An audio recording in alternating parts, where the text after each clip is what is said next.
City India news, महाराष्ट्रातील लोकप्रिय news channel.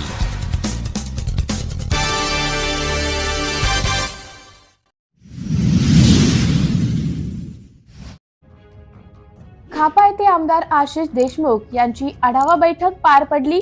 नागरिकांच्या समस्या जाणून घेतल्या, नगरपालिकेचा विकास करणार।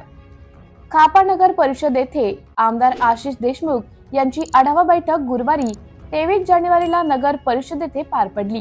यावेळी स्थानिक नागरिकांनी आपल्या विविध समस्या मांडल्या। आमदारांनी नागरिकांच्या समस्या ऐकून घेत खापा नगरीच्या विकासासाठी सर्वोतपरी प्रयत्न करणार असल्याचं मत व्यक्त केले। नागरिकांनी लेखी स्वरूपात दिलेले निवेदनही यावेळी स्वीकारण्यात आली।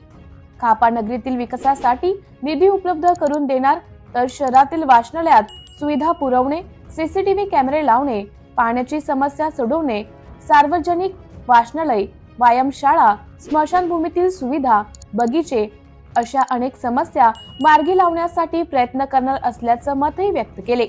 या प्रसंगी भाजप प्रदेश कार्यकारिणी सदस्य डॉक्टर राजीव पोतदार, सावनेर तहसीलदार रवींद्र होळी, खापा पालिका मुख्याधिकारी धनंजय सरनाईक, अशोक घोटे तसेच विविध विभागाचे अधिकारी उपस्थित होते। या प्रसंगी जनतेच्या विविध समस्या जाणून घेतल्या, नागरिकांच्या समस्या सोडवण्याचा प्रयत्न करून शहराच्या विकासासाठी प्रयत्नशील राहील असे त्यांनी मत व्यक्त केले।